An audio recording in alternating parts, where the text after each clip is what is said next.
promote your beautiful city of Newark, your beautiful city of Palmer, Massachusetts, your beautiful city of Washington, D.C. And if you're going somewhere where there's something touristic, some tourism worthy pictures, take them and put them on Facebook. You're going to promote people to want to come to your city, want to come to your country, and that's important for all of us because we're not just dealing with the USA, we're dealing with all Latin America and people in Europe also. So the camera is one of the most important vehicles. All the ladies that sit in the back, all the guys that sit behind the ladies that are members, shooting pictures, God bless you. We need you. We really need you. Keep shooting pictures. We love it, okay?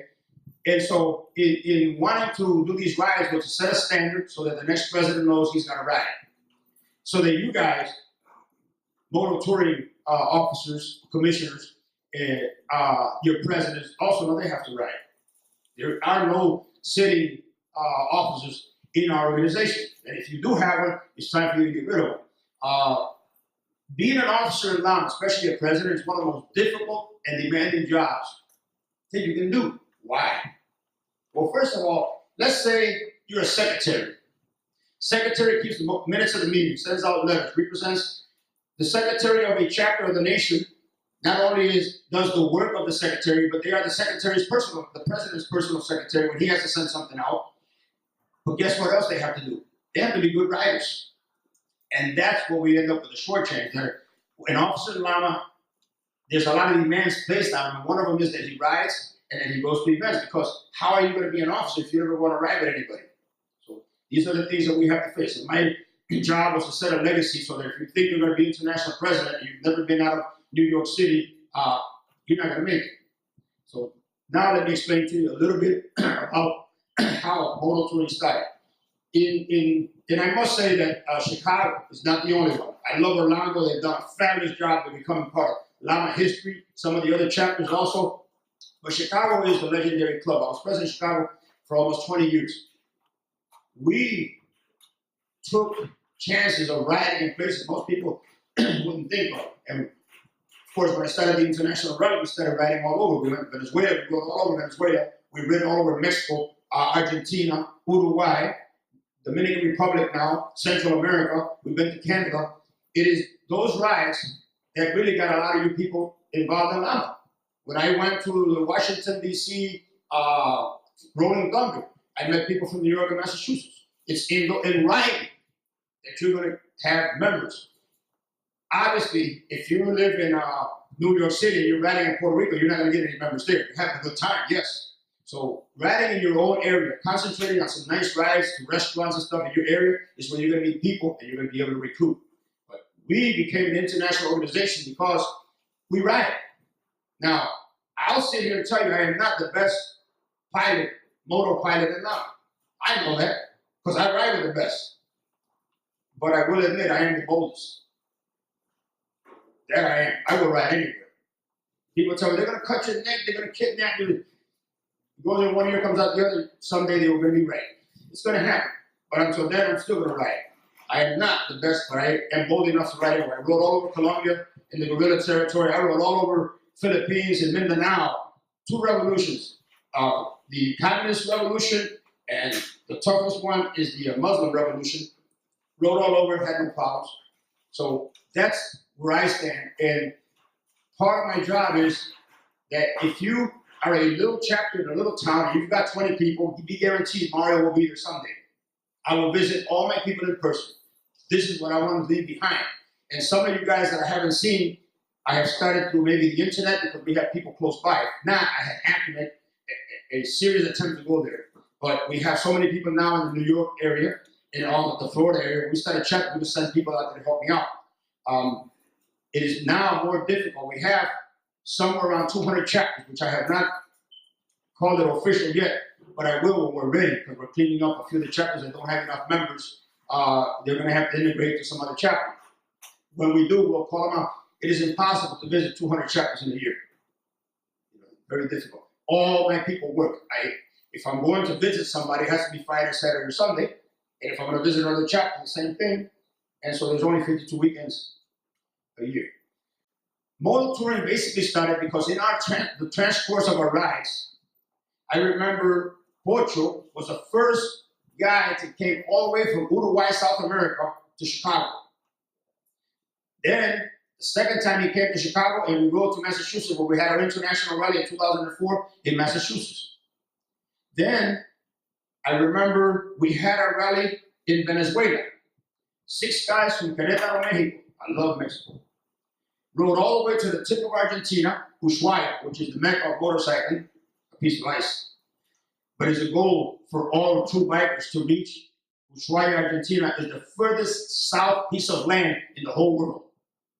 The southernmost piece of a continent is part of the Antarctic Circle. Okay? They rode all the way to Antarctica and many other places and came up to be in the rally in Venezuela. And that was, I think, 2006, 7, something like that. No, it was before that. And I thought to myself, you know, these are world record rides. This isn't Mario going from Chicago to New York, or Mario going from Chicago to Alabama, which is an incredible ride too. These are world-class rides. And I think this is worthy of maybe creating a sport. So I started thinking about how could I create motor touring?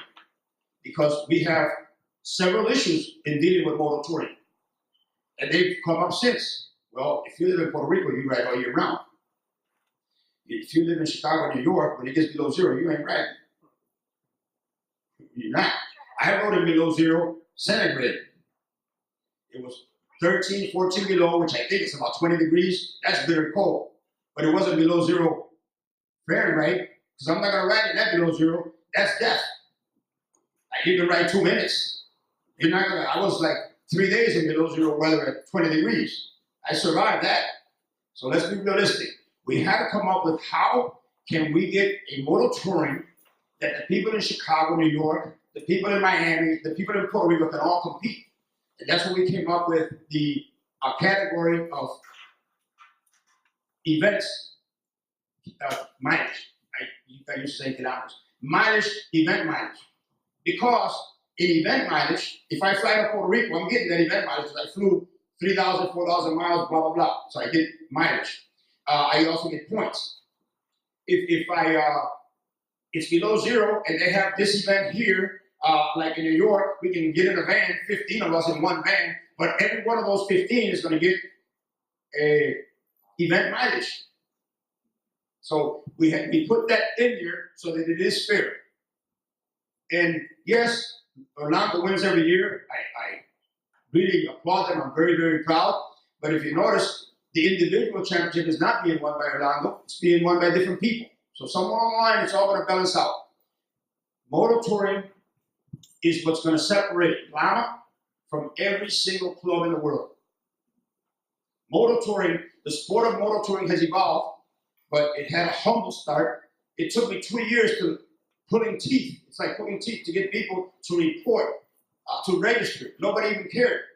And when I told David, you know what, in 2006, we're going to have the championship, period. All of a sudden, people started waking up when they saw the first, second, and third place trophies, and they started registering. And then we had those that, you're not going to believe this. We ride to such club, we registered, and you're not going to believe that they lost the registrations. My man, he got to the point where we told you, if you lose the registration, we're just going to take you out as president. You don't qualify. Why? The only thing we're asking is if we ride out here, we rent a hotel, $300-something for 2 days, or 200 something, whatever it was, and then we pay to get into the event.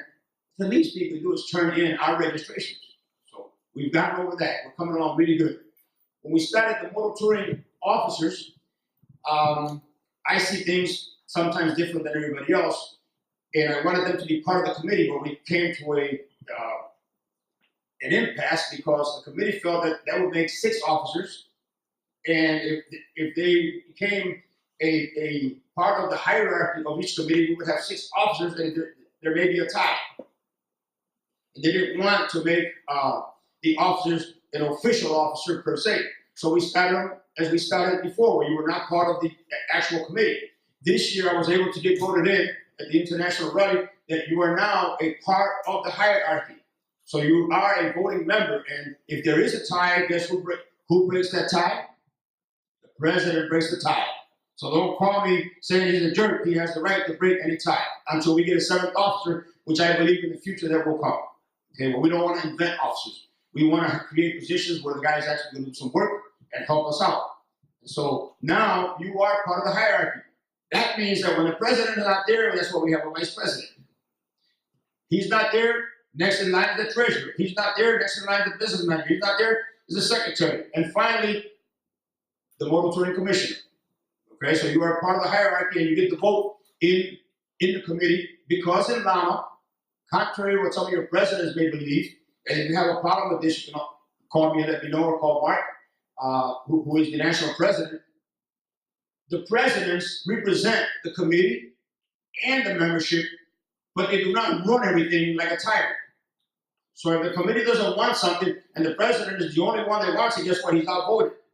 It is important to understand that your president is not a tyrant. He's not Hitler. He has to listen. And I'm one that has created that concept because I love democracy, and I've also lost a few things. And I remember when I was right. That doesn't change democracy. Just because they voted something that I didn't agree with and I was right, does not change. Democracy is a slow process, but it is the best. And you'll win some and you'll lose some, but you'll mostly win because you're giving people the right. We in Lama, your presidents represent you. They represent the membership. I am here as your brother. Today I'm your international president because I'm speaking to you all from a different position. Once I step out of here, I'm just your brother out there. And we need to have that attitude. When you lose your humility, you become a problem to all of us. You can get a lot more done with sugar than with salt. Okay? So now you're an official part, which I love, of the motor touring, and you're also a part of the hierarchy in your chapter, so that gives you some power. I foresee in the future motor touring commissioners being much, much more than that, but it's going to take some time. Because in 2000, I created the branch of Lama called the International Motorcycle Association. I don't know if you guys are aware of that, but in Europe, Philippines, Egypt, they're not called Latin American Motorcycle Association. You're not going to have a Latin American Motorcycle Association in China. But I told them in 2000 for the millennium, when I spoke about this and they almost killed me, that you have to understand that if I had stuck in Lama in 2000, it wouldn't have been Latin American. It would have been the International Motorcycle Association. And so we did create it, and it grew very slowly because I was concentrating more in the Latin American throughout all the Americas. And I said, but eventually it'll catch on. And now the international is catching on. But we gave the international another responsibility, which is important for you all to know. And the responsibility of the International Motorcycle Association, besides being part of Lama, is that they're in charge of the sport of motor touring. So you're all IMA commissioners. The actual sport. You can't have a world championship with just Latin America. A world championship means the world. The U.S. is one of the main countries I know that they have one sport in one country and they call it a world championship. That's a false world championship. World championship involves many countries. You don't have to have every country. I remember sports that started with just 10 nations, and today they're a full-fledged sport with people in every country, with competitors in every country. But to have the world championships of motor touring, which would say in Puerto Rico and only Puerto Rico, makes no sense, or just the U.S. So we want the International Motorcycle Association is the one in charge of all motor touring, the sport of motor touring.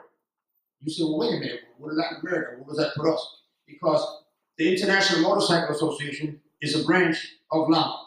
And who is the international president of the International Motorcycle Association? Right here. It's just a play on words, but it's a very important play so that people know we're serious. So that people know, yes, this is a global organization. It's not just a joke or something that we created, some ethnic thing. It's not ethnic. We created Lama for the world. And we're doing a good job. Right now, we have championships in many countries, national championships. Colombia's doing real well. Ecuador's coming along. Mexico has 30 chapters. We have 30 chapters in Mexico. I just started the 30th. I'm proud of Mexico, love Mexico. They have their little issues, but it's not a big deal. They're where you guys were at 10 years ago, 12 years ago. It is nothing new. And I laugh when I go to Egypt or I went to Brazil, and they told, oh, Ma, you don't understand. Our people are different. These people are different. They're not like you guys. And I said, my man, we're all the same. That's what everybody tells me. The Mexicans told me the same thing. The Puerto Ricans told me the same. Oh, you know what it is, man? Over here, they're different. We're all the same. Human beings are the same. Men are the same and probably gossip more than women. We're all the same. Period. But everybody thinks that their people are different. They're not.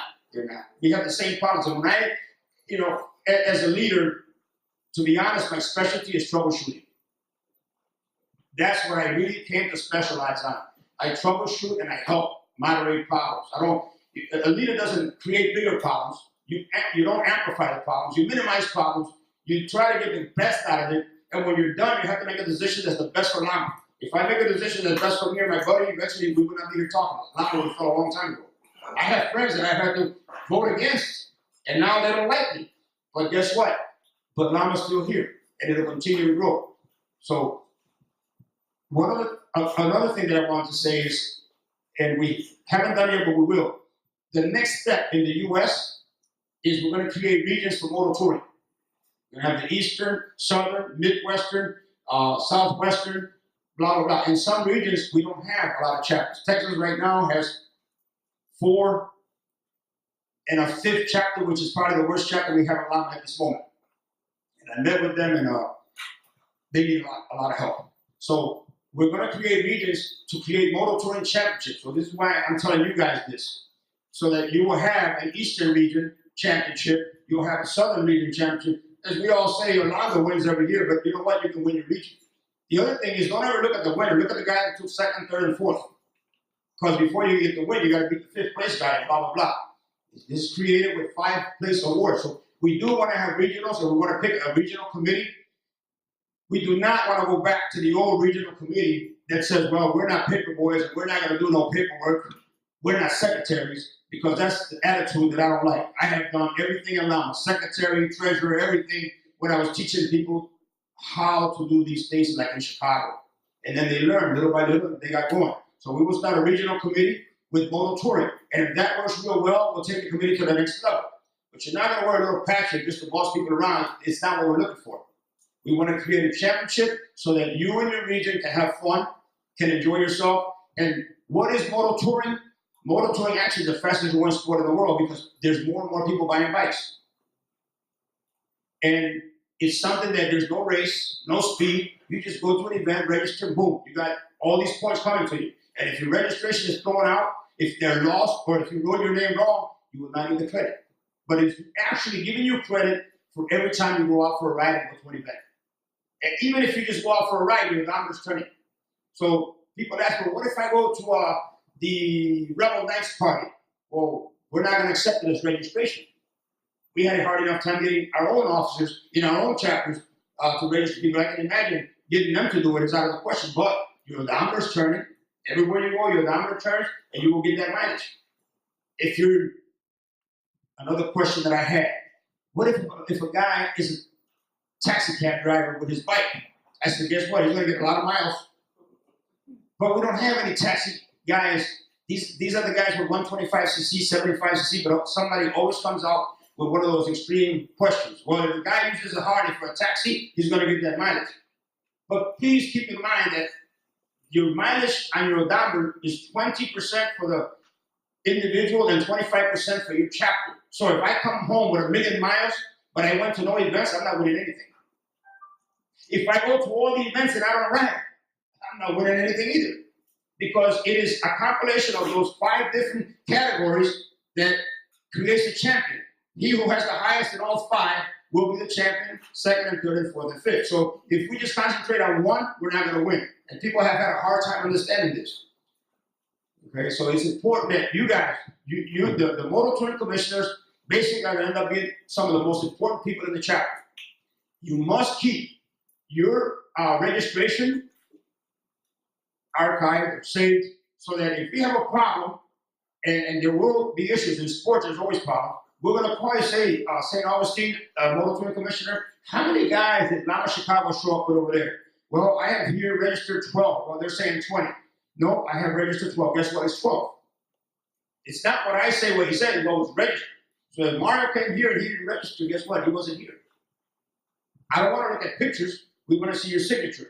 And always remember that the wife, the girlfriend, signs herself. If I come here with my girlfriend, she needs to go over and sign herself. I cannot sign for her. We did this because this is beyond just friendship. We have to have a sport that's accountable. If I come in and say, I got 50 guys who got to sign their name, it won't take long for somebody else to do that with 17. No, each member will sign because we must be accountable. And you guys and the motor touring commissioners are the ones that help with that accountability because you have a record that we can count on. You sent it in, but you kept one. Otherwise, well, we lost it. That doesn't help us. We cannot become a really official sport if we're doing everything wrong. So the future of Lama is really you guys.